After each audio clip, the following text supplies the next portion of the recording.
Sir నమస్కారం sir. నమస్తే అండి. సార్ 'అఖండ 2' యాక్చువల్‌గా సెప్టెంబర్ 25న రిలీజ్ కావాల్సిండగా పోస్ట్‌పోన్ చేసుకున్నారు. సో ఫైనల్‌గా డేట్ అయితే అనౌన్స్ చేశారు బాలకృష్ణ గారే. సో డిసెంబర్ 5న రాబోతుంది. పాన్ ఇండియన్ లెవెల్‌లో తీసుకొస్తున్నాం. అన్ని భాషల్లో కూడా మేము ప్రమోషన్ స్టార్ట్ చేస్తామని చెప్పేసి చెప్పడం జరిగింది. సో మొదటి పాన్ ఇండియన్ సినిమాగా బాలకృష్ణ గారికి మరి 'అఖండ 2' ఏ విధంగా ఉండబోతుంది? సో మరి ఏం చెప్తారు సార్ 'అఖండ 2' గురించి? అంటే 'అఖండ 2' గురించి ప్రత్యేకంగా చెప్పేదేముంది. బోయపాటి గారు హ్మ్. ప్రతి సన్నివేశాన్ని జనాలకు పూనకాలు రప్పించే పద్ధతిలో డిజైన్ చేయటం అనేది ఆయన ప్రత్యేకత. అంటే బాలకృష్ణని ఏ రేంజ్‌లో అయినా చూడటానికి జనాలు ఓపెన్ మైండ్‌తో ఉంటారు. అదొక అడ్వాంటేజ్ ఆయనతో సినిమాలు తీసే డైరెక్టర్లకి. అంటే ఇతర హీరోల అభిమానులకి, బాలకృష్ణ గారి అభిమానులకి ఉన్న ప్రధానమైన తేడా ఏంటంటే ఇది అంటే ఇది కొంచెం అతి అవుతుందేమో అనుకున్న సందర్భాన్ని అక్కడ ఏదో మొహమాట పడి కుదించి పరిమితుల్లో వెళ్ళాల్సినటువంటి సందర్భం ఆయన అభిమానులతో అక్కర్లేదు. వాళ్ళు దేన్నైనా రిసీవ్ చేసుకునే పరిస్థితుల్లో ఉంటారు. అందుకని రెండోది బాలకృష్ణ సినిమాలకు వెళ్ళే ఆడియన్స్ ఇతర ప్రేక్షకులు అభిమానులే కాదు, ఇతర ప్రేక్షకులు కూడా ఇలాంటిది లేకపోతే ఇది బాలకృష్ణ సినిమా కాదేమో, మనం వేరే సినిమాకి వచ్చామా అని అనుకునేటువంటి పరిస్థితి క్రియేట్ అయిపోయింది ఆటోమేటిక్గా. అంటే ఈ పరిస్థితి క్రియేట్ చేసినటువంటి డైరెక్టర్లు కొంతమంది ఉన్నారు. కోదండరామిరెడ్డి గారు కావచ్చు, బి గోపాల్ కావచ్చు, వీళ్ళ కంట్రిబ్యూషన్ ఉంది దీనిలో. అలాగే ఎర్లీ డేస్లో ఆయనతో సినిమాలు చేసినటువంటి టిఎల్వి ప్రసాద్ వీళ్ళందరి కంట్రిబ్యూషన్ ఉంది. ఏం పర్లేదు, మీ మీద వర్కౌట్ అవుతుంది సీన్ అని వాళ్ళు ఇచ్చిన భరోసాతో ఈయన ముందుకు వెళ్ళటము, అవి విజయవంతం అవటము, దాంతో ఆయన ఆ ధోరణిలో కొనసాగుతూ అంటే డైరెక్టర్కి ఫ్రీ హ్యాండ్ ఇచ్చేస్తాడు. ఆయన ఫ్రీ హ్యాండ్ ఇచ్చేసి నీ ఇష్టం, నువ్వు ఎలా కావాలంటే అలా చేస్తాను, నువ్వే ఆలోచించి క్రియేటివ్గా నువ్వే డిజైన్ చేయని ఆ పార్ట్ డైరెక్టర్కి అప్పచెప్పేస్తాడు. అప్పచెప్పేసిన తర్వాత డైరెక్టర్ చెప్పిన దాన్ని పూర్తి స్థాయిలో 100% ఆయన దీనిలోకి తీసుకుంటాడు. ఏది ఆయన నమ్మకంలోకి తీసుకుంటాడు. తీసుకుని అక్కడి నుంచి దాన్ని తన లెవెల్లో ఎలా ఎగ్జిక్యూట్ చేయాలి అనే దాని మీద వర్కౌట్ చేస్తాడు. అది కొన్ని సందర్భాల్లో ఇబ్బంది పెట్టిన పరిస్థితి వచ్చినప్పుడు కూడా ఆయన జనం ముందు అదే సమాధానం చెప్పాడు. నేను డైరెక్టర్ దృష్టికోణాన్ని నమ్మాను, అది ఒక్కొక్కసారి ఫెయిల్ అవ్వచ్చు, సక్సెస్ అవ్వచ్చు, ఆ గొడవలు నాకు అనవసరం. నేను డైరెక్టర్ని ఆయన నమ్మకాన్ని నమ్ముతాను అని చెప్పాడు. బి గోపాల్ సినిమా ఒకటి ఇబ్బంది పెడితే, అంటే తొడగొడితే రైలు వెనక్కి వెళ్ళటం లాంటి సన్నివేశాలు జనాలు ఎలా కన్విన్స్ అవుతారని అనుకున్నారు మీరు అన్నప్పుడు డైరెక్టర్ చెప్పినప్పుడు నాకు కన్విన్సింగ్గానే అనిపించింది అనేసాడు ఆయన, ఏ మొహమాటం లేకుండా. అలాంటి ఒక డైరెక్టర్స్ మీద అంత భరోసా ఇచ్చేటువంటి హీరో ఆయన. అందుకని వీళ్ళు కూడా అడ్వాంటేజ్ తీసుకుంటారు. అభిమానులు, బాలకృష్ణ ఫ్యాన్స్ బాలకృష్ణ ఇచ్చినటువంటి అడ్వాంటేజ్ని 100% వినియోగించుకుంటే డెఫినెట్గా సినిమా హిట్ అవుతుంది అనేది సక్సెస్ ఫార్ములా. బాలకృష్ణతో సినిమా చేసే ఏ డైరెక్టర్ అయినా పాటించే సూత్రం ఇదే. ఆ సూత్రంని ఈ విపరీతంగా వంట పట్టించుకుని సినిమాలు చేసుకుంటూ వస్తున్నాడు ఆయన. ఎవరు? బోయపాటి సీను. అందులో భాగమే మనం మొదటి నుంచి చూస్తే సింహ దాని రికార్డులు బద్దలు కొట్టి లెజెండ్, ఆ లెజెండ్ని మించి అఖండ, ఇప్పుడు అఖండాన్ని మించి ఈ సినిమా వెళ్ళాలి. దీనికి పైగా మార్కెట్ విస్తరించారు. లోకల్ మార్కెట్ నుంచి పాన్ ఇండియా మార్కెట్కి వెళ్ళారు. తొలి అడుగు. నిజానికి ఈ తరహా సబ్జెక్టు పాన్ ఇండియా మార్కెట్లో బాగా వర్కౌట్ అవుతుంది అనే అభిప్రాయం ఆ రోజుల్లో అల్లు అరవింద్ గారు ప్రకటించాడు అఖండ రోజుల్లో. కానీ ఇప్పుడు ప్రజెంట్ అంటే ఆ రోజున ఉన్నటువంటి పరిస్థితి ఏంటంటే పాన్ ఇండియా మార్కెట్లో కొంత రైటిస్ట్ ఐడియాలజీ నడుస్తోంది బలంగా. అప్పుడు వర్కౌట్ అయింది. ఇప్పుడు కార్తికేయ 2 ఇలాంటివి నడిచేసిన టైంలో ఆయన మాట అన్నాడు. కానీ ప్రజెంట్ ఆ పరిస్థితుల్లో ఉందా మార్కెట్, లేకపోతే ప్రపంచం హిందీ మార్కెట్ అనుకుంటే కొన్ని సందేహాలు ఉన్నాయి. ఎందుకంటే మొన్న జరిగిన ఎన్నికల్లో 63 సీట్లు రైట్ వింగ్ నుంచి పక్కకి వెళ్ళినాయి.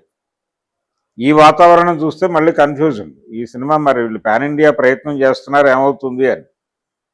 అందుకని ఆ మార్కెట్ ఎలా స్పందిస్తోంది, ఏ తరహా కంటెంట్కి రెస్పాండ్ అవుతోంది అనేది కూడా మార్కెట్ సర్వేలో భాగంగా చేస్తారు వీళ్ళు.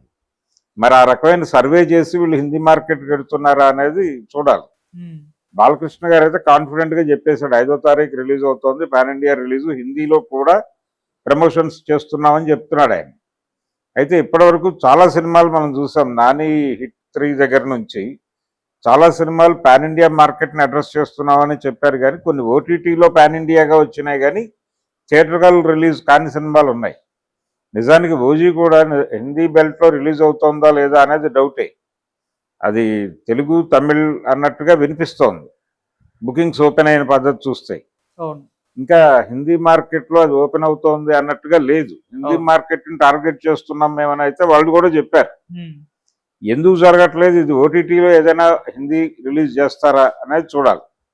హరిహర వీరమల్లు కూడా అదే మాట చెప్పారు, అది హిందీ డబ్బింగ్ అయిపోయింది, మేము ఏఐ ద్వారా పవన్ కళ్యాణ్ని డబ్ చేసామని చెప్పాడు ఆయన, జ్యోతికృష్ణ.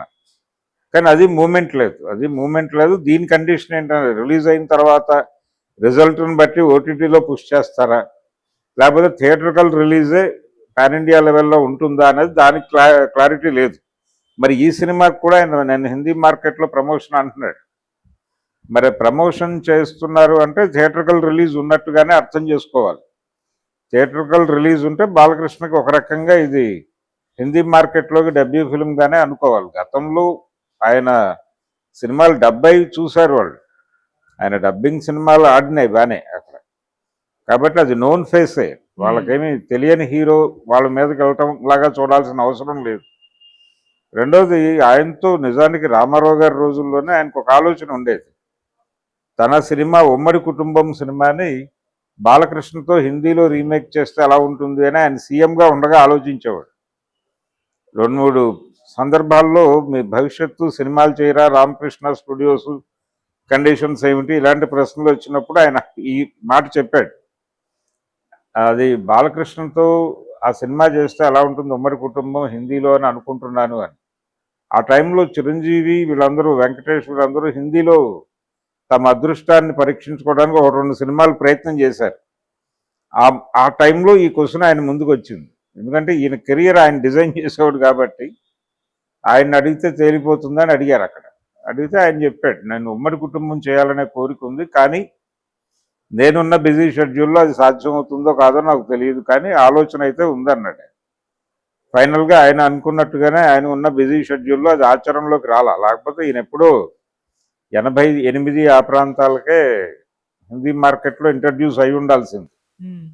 కాలేదు, కాకపోవడం, తర్వాత ఆయన విశ్వామిత్ర కూడా అలాగే హిందీలో రిలీజ్ చేయాలనుకున్నారు, కానీ అది కుదరలేదు, ఆయన ఎలక్షన్ రష్లో ఉండిపోయాడు. అందులో ఈయన ఒక క్యారెక్టర్ చేశాడు బాలకృష్ణ గారు, అలా కూడా అవలేదు, అది లోకల్ మార్కెట్ సినిమాగానే వచ్చింది. ఇప్పుడు ఒక రకంగా ఆయన కోరిక ఈయన కోరిక తీరబోతోంది, హిందీ మార్కెట్లోకి ఎంట్రీ ఇవ్వాలి అని. అలా ఎంట్రీ ఇస్తే ఇది హిట్ అయితే ఈయన కంటిన్యూస్ రాబోయే సినిమాలన్నీ కూడా ఆ మార్కెట్ మీద నడుస్తాయి, హిందీ మార్కెట్ మీద. బాలకృష్ణ గారి సినిమాలకు బడ్జెట్ పెరుగుతుంది, ఆయన రెమ్యూనరేషన్ పెరుగుతుంది, ఇతరత్ర అక్కడ ఆ ఏరియాలో ఒక హైప్ చూస్తాం మనం. మరి ఆ దిశగా బోయపాటి బాలకృష్ణ మార్కెట్ని బిగ్ రేంజ్కి తీసుకెళ్తాడా లేదా అనేది అయితే చూడాలి. రెండోది, ఈ రీసెంట్ రిలీజ్లో ఇందాక మనం మాట్లాడుకున్నటువంటి ఓటీటీ పాన్ ఇండియానా లేదా థియేటర్కల్ పాన్ ఇండియానా అనే ఒక డివిజన్ తీసుకొచ్చినాయి. ఆ డివిజన్ ఈ సినిమాకి కూడా వర్తిస్తుందా, లేకపోతే ప్రమోషన్ అనే మాట వాడాడు కాబట్టి థియేటర్కల్ రిలీజ్ అని అనుకుంటే ఇది మొదటి సినిమా అవుతుంది బాలకృష్ణకి. చూద్దాం ఏ రేంజ్ హిట్ కొడతాడు. సార్ ఇక్కడ ఇంకొక ఇంట్రెస్టింగ్ ఫైట్ సార్, అంటే ఓజీతో పోటీ నుంచి తప్పుకున్న అక్కడ అవతార్ 3 ఉంది. సో తెలుగు రాష్ట్రాల్లో పక్కన పెడితే మిగతా లాంగ్వేజ్ లో దానికి కాస్త ఎడ్జ్ ఉండే అవకాశం ఉందేమో, అదేమన్నా? ఏం లేదండి, ఏముండదండి, అంటే ఆ ప్రభావం ఏముండదు. ఆ సెట్ ఆఫ్ ఆడియన్స్ వేరు, ఈ వీళ్ళు వేరు. బాలకృష్ణ సినిమా ఆడియన్స్ వేరు, ఇది చూసేవాళ్ళు మార్నింగ్ షోలు చూసేస్తారు. వీళ్ళు పాజిటివ్ రెస్పాన్స్ ఇస్తే ప్రపంచానికి మార్కెట్కి దీనికి కూడా వెళ్తారు. అవుతారు, ఇది ఒకే టైంలో రిలీజ్ అవటం అనేది ఇది దానికి పోటీయో అది దీనికి పోటీయో అనుకోనక్కర్లేదు. ఒకే ఆడియన్స్ దాన్ని చూస్తారు, దీన్ని చూస్తారు. కాకపోతే వెరీ మార్నింగ్ షోకి వెళ్ళే వాళ్ళు పర్టికులర్గా ఫ్యాన్స్ అయి ఉంటారు. అక్కడ వరకు ఇదే ఎడ్జ్ తీసుకుంటుంది కంపారిటివ్గా దాంతో పోలిస్తే.